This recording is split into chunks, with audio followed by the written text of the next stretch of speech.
ನಮಸ್ಕಾರ ಎಲ್ರಿಗೂ. ಇವತ್ತಿನ ವಿಷಯ ಮಾನುಷ ಪ್ರೀತಿ ಅಂತ ಹೇಳಿ. DVG ಅವರು 424ನೆಯ ಕಗ್ಗದಿಂದ 429ನೆಯ ಕಗ್ಗದವರೆಗೆ 6 ಕಗ್ಗಗಳಿಗೆ ಮಾನುಷ ಪ್ರೀತಿ ಅಂತ ಅನ್ನುವಂತಹ ಒಂದು ಶೀರ್ಷಿಕೆಯನ್ನು ಕೊಟ್ಟಿದ್ದಾರೆ. DVG ಅವರ ಕಗ್ಗಗಳಿಗೆ, ಕಗ್ಗಗುಚ್ಛಕ್ಕೆ ಕೊಟ್ಟಿರುವಂತಹ ಶೀರ್ಷಿಕೆಗಳು ಅನನ್ಯ. ಬಹಳಷ್ಟು ಸಲ ಹೊಸ ಹೊಸ ಪದಪುಂಜವನ್ನ ಹೆಣೆದು ನಮಗೆ ಕೊಟ್ಟಿದ್ದಾರೆ. ಎರಡೆರಡು ಪದ ಹಾಗೆಲ್ಲ ಸೇರಿರುತ್ತೆ. ಇಲ್ಲೂ ಅಷ್ಟೇ ಮಾನುಷ ಪ್ರೀತಿ ಅಂತ ಹೇಳಿ ಅಂತ ಕೊಟ್ಟಿದ್ದಾರೆ. ಹೇಗೆ ಅರ್ಥ ಮಾಡ್ಕೊಳ್ಳೋದು ಇದನ್ನ? ಅಂದ್ರೆ ಮನುಷ್ಯರ ನಡುವಿನ ಪ್ರೀತಿಯೋ ಅಥವಾ ಭಗವಂತನಿಗೆ ಮನುಷ್ಯರ ಮೇಲಿನ ಪ್ರೀತಿ ಇರೋದ್ರಿಂದಲೇ ಇಂತಹ ಒಂದು ಜಗತ್ತನ್ನ ಸೃಷ್ಟಿಸಿ ನಮಗೆಲ್ಲರಿಗೂ ಅನುಕೂಲತೆಗಳನ್ನ ಮಾಡಿಕೊಟ್ಟಿದ್ದಾನೋ ಅಂತ ಹೇಳಿ ಅಂತ ಅನ್ಸುತ್ತೆ. ಆದ್ರೆ ಮಾನವ ಹೇಗೆ ಆಡ್ತಾನೆ ಅಂತಂದ್ರೆ 424ನೇ ಪದ್ಯದಲ್ಲಿ ಹೇಳ್ತಾರೆ, ಕಾರಿರುಳು ಆಗಸದಿ ತಾರೆ ನೋರಿದ್ದೇನು, ದಾರಿಗನ ಕಣ್ಗೆ ಬೇಕೊಂದು ಮನೆ ಬೆಳಕು, ದೂರದ ದೈವ ಅಂತಿರಲಿ ಮಾನುಷ ಸಗನ, ಕೋರುವುದು ಬಡಜೀವ ಮಂಕುತಿಮ್ಮ ಅಂತ. ಸಾಮಾನ್ಯವಾಗಿ ಭಾರತೀಯ ಪರಂಪರೆಯಲ್ಲಿ ಆಸ್ತಿಕರು ನಾಸ್ತಿಕರು ಇಬ್ರು ಇದ್ದಾರೆ. ಆದ್ರೆ ಆಸ್ತಿಕರ ಸಂಖ್ಯೆ ಹೆಚ್ಚು. ದೇವರನ್ನ ನಂಬುತ್ತಾರೆ, ದೇವರು ಇದಾನೆ ಅಂತ ಯಾವುದೋ ಒಂದು ರೂಪದಲ್ಲಿ, ಬಿಡಿ ಅದು ಅವರವರಿಗೆ ಬಿಟ್ಟಿದ್ದು ಇರ್ಲಿ. ಅಂದ್ರೆ ದೇವರು ಅಂತ ಅನ್ನುವಂತಹ ಒಂದು ಶಕ್ತಿ ಇದೆ ಅಂತ ಕೆಲವರು ಹೇಳ್ತಾರೆ, ಇರ್ಲಿ. ಒಟ್ಟಿನಲ್ಲಿ ದೇವರ ಬಗ್ಗೆ ಒಂದು ಅಭಿಮಾನ ಇದೆ, ದೇವರು ಅಂತ ಇದಾನೆ ಅಂತ ಹೇಳಿ ಅಂತ. ಇಲ್ಲಿ DVG ಬರೀತಾರೆ, ಕಾರಿರುಳು ಆಗಸದಿ ತಾರೆ ನೋರಿದ್ದೇನು. ಕಾರಿರುಳು ಕತ್ಲೆ ಅಪ್ಪ, ಆಕಾಶ ನೋಡ್ತು ಅಂತಂದ್ರೆ ನಕ್ಷತ್ರ ಮಿನುಗ್ತಾ ಇದೆ, ಎಷ್ಟೋ ಅಷ್ಟು ಬೆಳಕು ಇದೆ, ಕಾಣುತ್ತೆ, ನಮ್ಗೆ ಗೊತ್ತಾಗತ್ತೆ. ದಾರಿಗನ ಕಣ್ಣಿಗೆ ಬೇಕೊಂದು ಮನೆ ಬೆಳಕು. ಅಂತಹ ಸಮಯದಲ್ಲಿ ಅಲ್ಲೆಲ್ಲೋ ದೂರದಲ್ಲಿ ಒಂದು ನಕ್ಷತ್ರನೂ ದೂರದಲ್ಲಿದೆ, ಒಂದ್ ಸ್ವಲ್ಪ ದೂರದಲ್ಲಿ ಒಂದು ಮನೆ ಬೆಳಕು ಕಾಣ್ತಾ ಇದ್ದರೆ ಈ ಮನುಷ್ಯ ಏನ್ ಮಾಡ್ತಾನೆ? ದೂರದ ದೈವವಂತಿರಲಿ ಮಾನುಷ ಸಕನ್. ಸಾಮಾನ್ಯವಾಗಿ ಏನ್ ಹೇಳ್ತಾರೆ, ಎಲ್ಲ ಒಳ್ಳೆ ಜನರು ನಕ್ಷತ್ರಗಳಾಗಿ ಹೋಗಿರ್ತಾರೆ, ದೇವತೆಗಳ ತರಹ ಅವ್ರು ಹೊಳಿತಾ ಇದ್ದಾರೆ ಅಂತ ಒಂದು ಅಭಿಪ್ರಾಯ, ಒಂದು ನಂಬಿಕೆ ಅಷ್ಟೇನೆ. ಏನು ಅಂದ್ರೆ ನಕ್ಷತ್ರ ಸದಾ ಇರುತ್ತೆ. ಈಗ ಎಷ್ಟು ವರ್ಷ ಆಯಸ್ಸೋ ಗೊತ್ತಿಲ್ಲ, ನಕ್ಷತ್ರನು ಸಾಯತ್ತೆ ಅಂತ ವೈಜ್ಞಾನಿಕವಾಗಿ ಹೇಳ್ತಾರೆ. ಆದ್ರೆ ಹೊಳಿತಾ ಇರುತ್ತಲ್ಲ, ನಮಗ್ ಕಾಣುತ್ತಲ್ಲ. ನಾವು ಆ ಧ್ರುವ ನಕ್ಷತ್ರನ ಕಥೆಯೆಲ್ಲ ನೀವೆಲ್ಲ ಕೇಳಿದಿರಿ. ಆ ಧ್ರುವ ನಕ್ಷತ್ರದಂತೆ ಆತ ಹೊಳಿತಾ ಇದ್ರೆ ಎಷ್ಟು ಚೆನ್ನಾಗಿರ್ತಾನೆ ಅಂತ ಹೇಳಿ ಅಂತ. ಅಂದ್ರೆ ಶಾಶ್ವತವಾಗಿ ಇದಾನೆ, ಎಲ್ರಿಗೂ ಉಪಯೋಗವಾಗೋ ಹಾಗಿರ್ತಾನೆ ಅಂತ ಹೇಳಿ ಅಂತ. ಹಾಗಾಗಿ ದೂರದ ದೈವವಂತಿರಲಿ, ಅಲ್ಲಿ ಅಷ್ಟು ದೂರದಲ್ಲಿ ಭಗವಂತ ಇದ್ರೇನು ಬಿಟ್ರೇನು, ನಮಗೇನು? ಮಾನುಷ ಸಕನ ಕೋರುವುದು ಬಡ ಜೀವ. ಹತ್ತಿರದಲ್ಲಿ ಎಲ್ಲ ಒಬ್ಬ ಇದ್ರೆ, ಒಬ್ಬ ಮನುಷ್ಯ ಸಿಕ್ಕರು ಸಾಕು, ನಮ್ಗೇನೋ ಉಪಯೋಗ ಆಗತ್ತೆ. ಏನೋ ಒಂಥರ ಆ ಕಾರಿರಳು ಕತ್ಲೆನಲ್ಲಿ ಏನೋ ಒಂಥರ ಹೆದರಿಕೆ ಆಗ್ತಿರುತ್ತೋ, ಏನೋ ಭಯ ಇರುತ್ತೋ, ಏನ್ ಕಥೆಯೋ, ಒಬ್ಬ ಸಿಗ್ತಾನ, ನನ್ನ ಜೊತೆಗೆ ಒಬ್ಬ ಇದಾನಲ್ಲ ಅಂತ ಹೇಳಿ ಹಾಗಂತ ಅನ್ಸತ್ತೆ. ಹಾಗಾಯ್ತು ಅಂದ್ರೆ ಇಲ್ಲಿ ಒಂದ್ ಸ್ವಲ್ಪ ಮಾನುಷ ಪ್ರೀತಿ ಅಂತ ಅನ್ನೋದನ್ನ ಭಗವಂತನಿಗೂ ಇದೆ. ಯಾಕೆ ಅಂತಂದ್ರೆ ವೇದ ಮಂತ್ರ ಹೇಳುತ್ತೆ, ಸಖಾನೋ ಅಸಿ ಪರಮಂ ಚ ಬಂಧುಹು ಅಂತ ಹೇಳಿ ಅಂತ. ಅಥರ್ವ ವೇದದ 5ನೇ ಅಧ್ಯಾಯದ 5ನೇ ಕಾಂಡದ 11ನೇ ಸೂಕ್ತದ 11ನೇ ಮಂತ್ರ. ಸಖಾನೋ ಅಸಿ ಪರಮಂ ಚ ಬಂಧುಹು, ನೀನು ಎಮ್ಮಯ್ಯ ಶ್ರೇಷ್ಠ ಮಿತ್ರ ಹಾಗೂ ಬಂಧುವಾಗಿದೀಯಾ ಅಂತ ಹೇಳಿ ಅಂತ. ಎಷ್ಟು ಚೆನ್ನಾಗಿರುತ್ತೆ ನೋಡಿ ಈ ವೇದ ಮಂತ್ರಗಳು ಎಲ್ಲ. ಈಗ ನಮಗೊಂದು ಜೀವನ ಸಿಕ್ಕಿದೆಯಪ್ಪ, ಈಗ ಒಂದು ದೇಹ ಸಿಕ್ಕಿದೆ, ಮಾನವ ಜನ್ಮ ಸಿಕ್ಕಿದೆ, ಒಂದಷ್ಟು ದಿವಸ ಬದುಕಿರ್ತೀವಿ, ಆಮೇಲಿಂದ ಕಾಣೆ ಆಗ್ತೀವಿ ನಾವು. ಈ ಒಂದು ಸಮಯದಲ್ಲಿ ನಮಗೆ ಎಷ್ಟು ಜನ ಬಂಧುಗಳು ಸ್ನೇಹಿತರು ಇದ್ದಾರೆ. ನಾವು ಈ ದೇಹವನ್ನ ಬಿಡ್ತಿದ್ದಂಗೆ, ಪ್ರಾಣ ಹೋಗ್ತಿದ್ದ ಹಾಗೇನೆ ಆ ಬಂಧುಗಳು ಸ್ನೇಹಿತರಿಗೆಲ್ಲ ಏನಾಯ್ತು, ಅಥವಾ ನಮಗೇನಾಯ್ತು? ಒಂದ್ ಸ್ವಲ್ಪ ಯೋಚನೆ ಮಾಡ್ಬೇಕು. ಇದು ಯಾವತ್ತೂ ಕೂಡ ಸಮಾಜದ ಸ್ವಸ್ಥತೆಗೆ ತುಂಬಾ ಅವಶ್ಯಕವಾಗಿರುತ್ತೆ. ಅಂದ್ರೆ ನಾನು ಯಾರು, ಎಲ್ಲಿಂದ ಬಂದೆ, ಎಲ್ಲಿಗೆ ಹೋಗ್ತೀನಿ, ಏನ್ ಮಾಡ್ತೀನಿ ಅಂತ ಹೇಳಿ ಅಂತ. ಅದೇ ಆತ್ಮ, ಅಧ್ಯಾತ್ಮ, ಆತ್ಮವನ್ನ ತಿಳ್ಕೊಳ್ಳುವಂಥದ್ದು. ಈ ವಿಚಾರ ಚೆನ್ನಾಗಿರುತ್ತೆ ಅಂತ. ಇಲ್ಲಿ ಸಖಾನೋ ಅಸಿ ಪರಮಂಚ ಬಂಧು, ಅತಿ ಶ್ರೇಷ್ಠವಾದ ಬಂಧು ನೀನು ಅಂತ ಹೇಳಿ. ನಮ್ಮ ಭಾರತೀಯ ಪರಂಪರೆಯಲ್ಲಿ ಪುನರ್ಜನ್ಮ ಅಂತ ಅನ್ನೋದಿದೆ. ಪುನರಪಿ ಜನನಂ ಪುನರಪಿ ಮರಣಂ ಅಂತ ಹೇಳಿ ಅಂತ. ಅಂದ್ರೆ ಮತ್ತೆ ಮತ್ತೆ ಹುಟ್ಟು ಬರ್ತೀವಿ, ಈ ಜೀವಾತ್ಮ ಶಾಶ್ವತ, ಈ ಒಂದು ಆತ್ಮ ಅನ್ನೋದು ಶಾಶ್ವತ, ಮತ್ತೆ ಮತ್ತೆ ಹುಟ್ಟು ಬರ್ತೀವಿ ಅಂತ ಹೇಳಿ ಅಂತ. ಹಾಗಾಗಿ ಮತ್ತೆ ಮತ್ತೆ ಹುಟ್ಟು ಬಂದಾಗ ಈ ಪರಮಾತ್ಮನ ಜೊತೆಯಲ್ಲಿ ನಾವು ಇದ್ದೇ ಇರ್ತೀವಿ. ಅವನೇ ಪರಮ, ಶಾಶ್ವತ ಬಂಧು ಹಾಗೂ ಸಖ ಅಂತ ಹೇಳಿ ಅಂತ. ಈಗಿದ್ದವರೆಲ್ಲ ಹೋಗ್ಬಿಡ್ತಾರಲ್ಲ, ಆದ್ರೆ ಪ್ರತಿ ಸಲ ಹುಟ್ಟು ಬಂದಾಗ್ಲೂ ಕೂಡ ಆ ಭಗವಂತ ಇದ್ದಾನೆ ಅಂತ ನಾವು ನಂಬ್ತೀವಲ್ಲ, ಹಾಗಾಗಿ ಆ ಪರಮಾತ್ಮನನ್ನ ನೀನು ಶಾಶ್ವತ ಬಂಧು ಅಂತ. ಹಾಗಾಗೇನೆ ನಮ್ಮ ಚಿಂತನೆಯಲ್ಲಿ ಹೇಗ್ ಬಂದಿದೆ ಅಂದ್ರೆ, ಅಕಸ್ಮಾತ್ ದಾರಿನಲ್ಲಿ ಹೋಗ್ತಾ ಇದ್ದಾಗ ಕತ್ತಲೆ ಆದಾಗ ಆ ನಕ್ಷತ್ರ ಆಕಾಶ ಪುಂಜಗಳನ್ನ ನೋಡ್ಕೊಂಡು ನೀನೇ ನಮ್ಮ ಬಂಧು, ಸೂರ್ಯನನ್ನು ನಾವು ಭಗವಂತ ಅಂತೀವಿ, ಚಂದ್ರನನ್ನು ಭಗವಂತ ಅಂತೀವಿ. ಅಂದ್ರೆ ಅವ್ರು ನಮ್ಗೆ ಅಲ್ಲಿ ಕಾಣ್ತಾ ಇದಾರಲ್ಲ, ದೂರ ಇರಬಹುದು ಆದ್ರೆ ಅಲ್ಲಿ ಇದಾನಲ್ಲ. ಈಗ ನಮ್ಮ ಕಣ್ಣ ಅಳತೆಗೆ ಒಬ್ಬ ಮನುಷ್ಯ 100 ಅಡಿ ತನಕ ನೋಡ್ಬೋದು, ಅಥವಾ 200 ಅಡಿ ತನಕ ನೋಡ್ಬೋದು, ಆಮೇಲೆ ನೋಡಕ್ಕಾಗಲ್ಲ, ಆಮೇಲಿಂದ ಬೈನಾಕ್ಯುಲರ್ ಅದು ಬೇಕಾಗತ್ತೆ. ಆದ್ರೆ ಸೂರ್ಯ ಚಂದ್ರನ್ ಯಾರು ಯಾವ ಭಾಗದಲ್ಲಿದ್ರು ನೋಡ್ಬೋದಲ್ಲ. ಹಾಗಾಗಿ ಈ ಒಂದು ಕಲ್ಪನೆ, ಸಖಾನೋ ಬಂಧು ಹಸಿ ಅಂತ ಹೇಳಿದ್ದ, ನೀನು ನಮ್ಮ ಬಂಧು ಅಂತ ಹೇಳಿದ್ದ.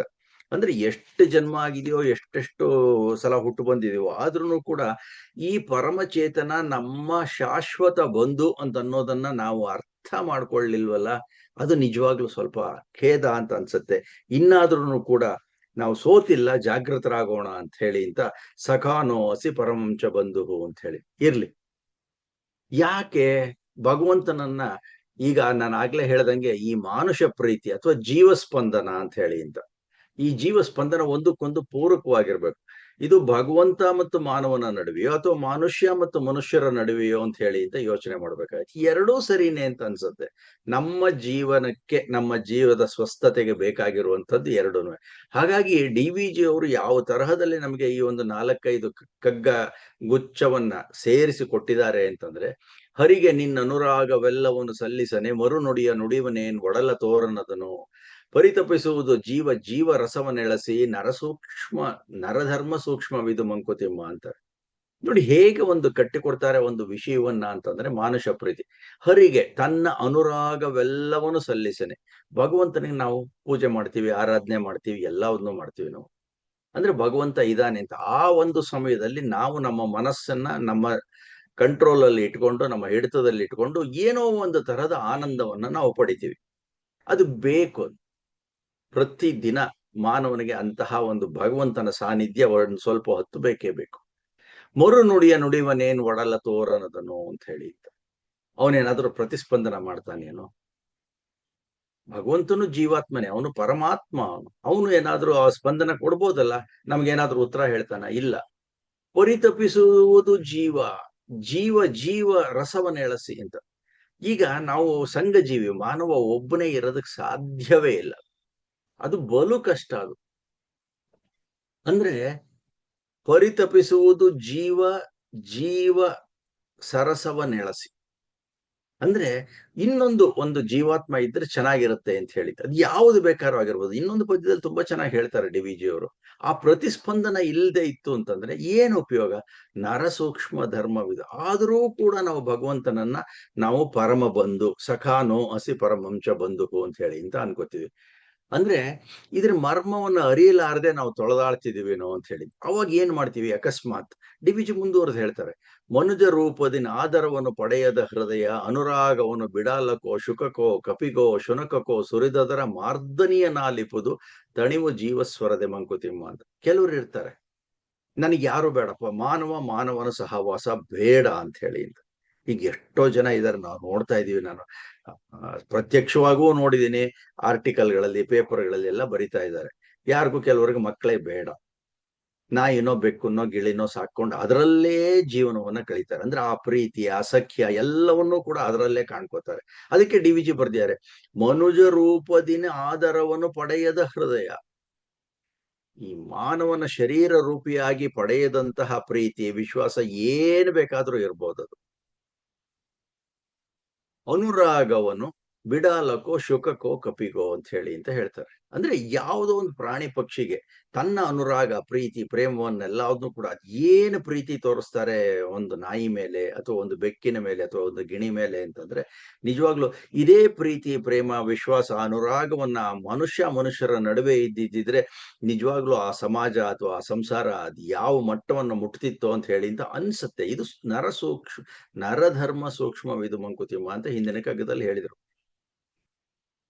ಅಂದ್ರೆ ಯಾವುದೋ ಒಂದು ಪ್ರಾಣಿ ಅದೇನೋ ಕುಯ್ ಕುಯ್ ಪಿ ಅಂತ ಏನೋ ಅನ್ನತ್ತದು, ಯಾವುದೋ ಒಂದು ರೀತಿ ಆದವಾಗ, ಓಹೋ ನೋಡೋದು ಮಾತಾಡ್ತಾ ಇದೆ, ನನಗೆ ಹೇಳ್ತಾ ಇದೆ ಊಟ ಬೇಕು ಅಂತ ಹೇಳ್ತಾ ಇದೆ, ಅದು ಹೊರಗೆ ಕರ್ಕೊಂಡು ಹೋಗು ಅಂತ ಹೇಳ್ತಾ ಇದೆ. ಹೀಗೆ ಏನೇನೋ ಅರ್ಥವನ್ನ ಕಲ್ಪಿಸ್ಕೋತೀವಿ ನಾವು. ಅದು ನಿಜಾನೂ ಇರ್ಬೋದು.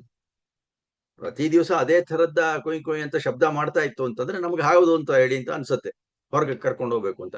ಹಾಗಾಗಿ ತಣಿವು ಜೀವಸ್ವರದೆ ಮಂಕುತಿಮ್ಮ ಅಂತ ಅನ್ಬಿಟ್ಟು ಅಂತ ಹೇಳ್ತಾರೆ. ಅಂದ್ರೆ ಈ ತರಹ ಅಂತದ್ರಲ್ಲಿ ನಾವು ಒಂದು ಸುಖ ಸಂತೋಷವನ್ನ ಪಡ್ಕೋತೀವಿ ಅಂತ ಕೆಲವು ಜನರು. ಅಂದ್ರೆ ಇದನ್ನ ಹೇಗೆ ಅಂತಂದ್ರೆ, ಈ ಪುನರ್ಜನ್ಮ ಅಂತಿದೆ. ಈ ಪುನರ್ಜನ್ಮನ ಮತ್ತದಕ್ಕೆ ಡಿವಿಜಿ ಬರೀತಾರೆ. ಎಲ್ಲಿಯದನೋ ಎಲ್ಲಿಯದಕ್ಕೋ ಹೆಣೆಯುವನು ಒಳ್ಳೆಯ ಉಪಕಾರಿ ವಿಧಿ ಮಂಕುತಿಮ್ಮ ಅಂತ. ಹೋದ ಜನ್ಮದಲ್ಲಿ ನಾವು ಪ್ರಾಣಿಯಾಗಿದ್ವೋ ಪಕ್ಷಿಯಾಗಿದ್ವೋ ಗೊತ್ತಿಲ್ಲ. ಹಾಗಾಗಿ ಅದ್ರದ್ದು ಏನಾದ್ರು ಒಂಚೂರು ಉಳ್ಕೊಂಬಿಟ್ಟಿದ್ಯಾ ಆ DNA ನಲ್ಲಿ ಅಥವಾ ಆತ್ಮನಲ್ಲಿ, ಆತ್ಮನ ಮೇಲೆ ಸಂಸ್ಕಾರ ಆಗಿದೆಯಾ, ಆದ್ರಿಂದ ನಮ್ಗೆ ನಾಯಿ ಕಂಡ್ರೆ ಇಷ್ಟ ಆಗತ್ತಾ ಅಥವಾ ಬೆಕ್ಕ ಕಂಡ್ರೆ ಇಷ್ಟ ಆಗತ್ತಾ ಅಂತ ಇರ್ಲಿ, ಇವೆಲ್ಲ ವಿಚಾರಗಳು.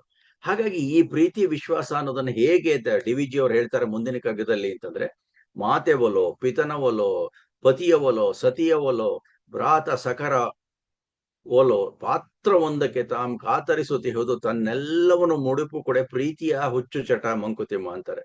ಅಂದ್ರೆ ನಾವು ನಮ್ಮ ಜೀವನದಲ್ಲಿ ಮನುಷ್ಯರಾಗಿ ಬಂದ ಮೇಲೆ ತಂದೆ ಆಗಿರ್ತೀವಿ, ತಾಯಿ ಆಗಿರ್ತೀವಿ, ಚಿಕ್ಕಪ್ಪ ಆಗಿರ್ಬೋದು, ಗಂಡ ಆಗಿರ್ಬೋದು, ಹೆಂಡತಿ ಆಗಿರ್ಬೋದು, ತಮ್ಮ ಅಣ್ಣ, ಯಾವುದೋ ಒಂದು ಪಾತ್ರವನ್ನು ನಾವು ಅನುಭವಿಸ್ತಾ ಇರ್ತೀವಿ. ಅಂದ್ರೆ ಒಂದೇ ನಾನು ಒಬ್ನೇ ಮನುಷ್ಯ, ಒಬ್ನೇ. ಯಾರಿಗೋ ಚಿಕ್ಕಪ್ಪ, ಯಾರಿಗೋ ದೊಡ್ಡಪ್ಪ, ಯಾರಿಗೋ ಗಂಡ, ಯಾರಿಗೋ ಒಟ್ಟಿನಲ್ಲಿ ಒಂದೇ ಜೀವಾತ್ಮ ಇಷ್ಟೊಂದು ಪಾತ್ರಗಳನ್ನ ನಿರ್ವಹಿಸ್ತಾ ಇರುತ್ತೆ. ಹಾಗಾಗಿ ಏನಾಗುತ್ತೆ, ಆ ಪ್ರತಿಯೊಂದ್ರಲ್ಲೂ ಅಷ್ಟೇ ಯಾರಿಗೆ ಚಿಕ್ಕಪ್ಪ ಆದ್ರೂ ಕೂಡ ಅಲ್ಲೂ ಕೂಡ ಆ ಮೊಮ್ಮಗನಿಗೆ ಅಥವಾ ಮಗನಿಗೆ ಅದು ಪ್ರೀತಿ ಇದ್ದೇ ಇರುತ್ತಲ್ವಾ. ಹಾಗಾಗಿ ಕಾತರಿಸುತ್ತಿರುವುದು ತನ್ನೆಲ್ಲವನ್ನು ಮುಡುಪು ಕಡೆ ಆ ಒಂದು ಸಂಬಂಧಕ್ಕೋಸ್ಕರ, ಚಿಕ್ಕಪ್ಪನ ಮಗನೇ ಆಗಿರ್ಬೋದು, ದೊಡ್ಡಪ್ಪನ ಮಗನೇ ಆಗಿರ್ಬೋದು, ಮಾವ ಆಗಿರ್ಬೋದು, ಅಳಿಯ ಆಗಿರ್ಬೋದು, ಸೊಸೆ ಆಗಿರ್ಬೋದು, ಅವರೆಲ್ಲರಿಗೂ ಕೂಡ ಹತ್ರದಲ್ಲಿ ಇದ್ರೆ ಸಾಕು, ಅವರ ವಿಶ್ವಾಸ ಪ್ರೀತಿ ತನಗೆ ದೊರಕಿದ್ರೆ ಸಾಕು ಅನ್ನುವಂತಹ ಪ್ರೀತಿಯ ಹುಚ್ಚು ಚಟ ಅಂತ ಹೇಳ್ತಾರೆ. ಪಿಡಿಯಲಲ್ಲದಾಡುಗುಂ ಪ್ರೀತಿ ಋಣ ಮಮತೆಗಳ ಮಡುವಲೋಳಾಡುತ್ತೆ ಮಂಕುತಿಮ್ಮ ಅಂತಂತಾರೆ. ಅಂದ್ರೆ ಈ ಪ್ರೀತಿ ಮಮತೆಗೋಸ್ಕರ ಆ ಮಡುವಲ್ಲಿ ಬಿದ್ದು ಒದ್ದಾಡುತ್ತೆ ಜೀವ ಅಂತ ಹೇಳಿ ಅಂತ. ಪ್ರೀತಿ ಸುಖ ಸತ್ಯ ದರ್ಶನ ಶಾಂತಿಗಳ ಹುಟ್ಟುಂ ಆ ತರದ ಯೋಗದಿನೇ ಮಂಕುತಿಮ್ಮ ಅಂತಾರೆ.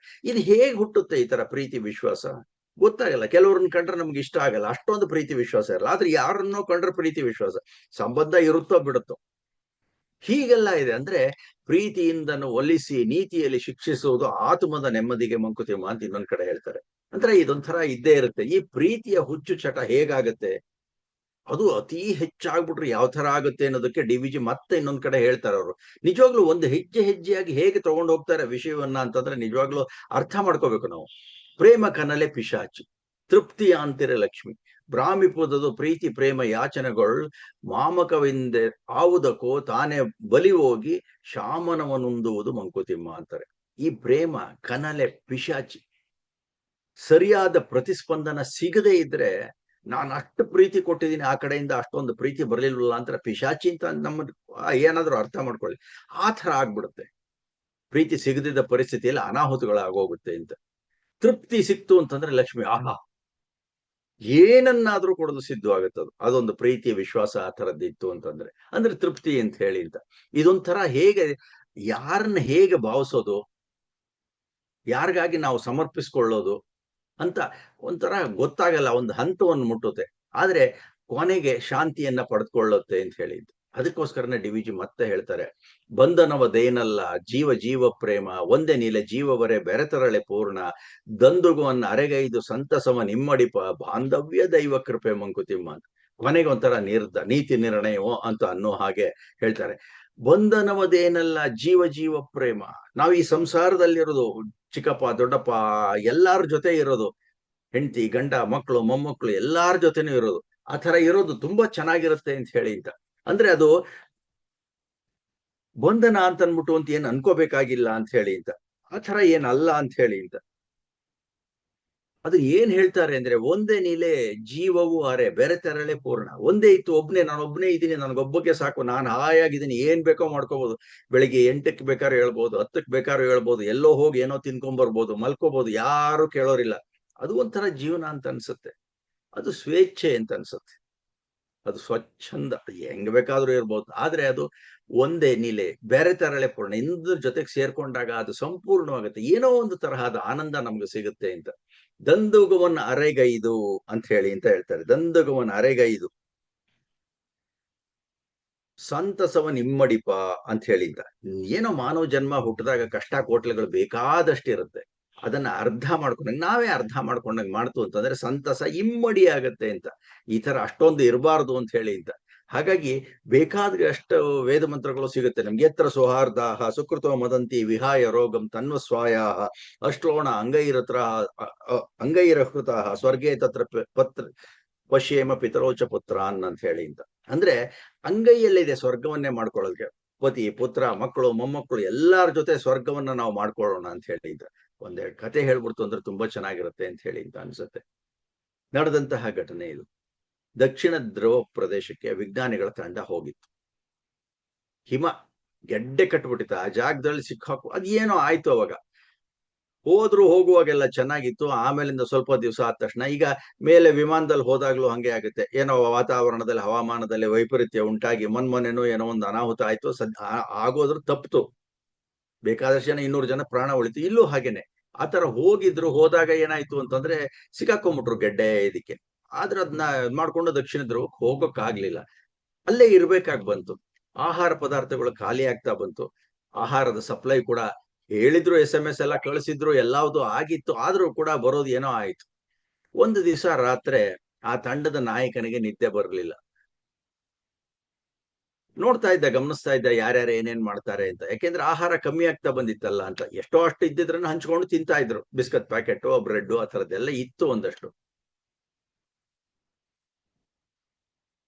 ಒಬ್ಬ ಕಿರಿಯ ವಯಸ್ಸಿನವನೊಬ್ಬ ವಿಜ್ಞಾನಿ ಕೂಡ ಇದ್ದ. ಒಬ್ಬ ಮಧ್ಯ ವಯಸ್ಕನವನು ಇದ್ದ. ಈ ಮಧ್ಯ ವಯಸ್ಕನ ಏನಾಯ್ತು, ಆ ಕಿರಿಯ ವಯಸ್ಸಿನ ಒಬ್ಬ ಇದ್ನಲ್ಲ ವಿಜ್ಞಾನಿ, ಮಲ್ಕೊಂಡಿದ್ರು ಎಲ್ಲಾರು. ಇವನ್ ನೋಡ್ತಾ ಇದ್ದ. ನೋಡ್ತಾ ಇದ್ದಾಗ ಅವನ ಚೀಲದ ಕಡೆಗೆ ಇವನ್ ಕೈ ಹೋಗ್ತಾ ಇತ್ತು. ಆ ಕಿರಿಯ ವಿಜ್ಞಾನಿಯ ಚೀಲದ ಕಡೆಗೆ ಇವನ್ ಕೈ ಹೋಗ್ತಾ ಇತ್ತು. ಇವನ್ಗೆ ಅನ್ನಿಸ್ತು, ಹಸಿವು ಎಂತಹ ಕೆಲಸಕ್ಕಾದ್ರೂ ಮಾಡುವಂತಹದ್ದು ಒಂದನ್ನ ಸ್ಥಿತಿಗೆ ತಂದ್ಬಿಡುತ್ತೆ ಅಂತ ಹೇಳಿ ಅಂತ. ಎಲ್ರಿಗೂ ಹಸಿವಿದೆ. ಸಮಸ್ಯೆಯನ್ನ ಸಮಷ್ಟಿ ದೃಷ್ಟಿಯಿಂದ ನೋಡ್ಬೇಕಲ್ವಾ. ಹೀಗೆ ಕಳ್ಳತನ ಮಾಡೋದು ಸರಿಯಲ್ಲ ಅಂತ ಅನ್ಕೊಂಡ. ಆದ್ರೂ ಗಮನಿಸ್ತಾ ಇದ್ದ, ನೋಡೋಣ ಏನ್ ಮಾಡತ್ತೆ ಅಂತ ಹೇಳಿ ಅಂತ.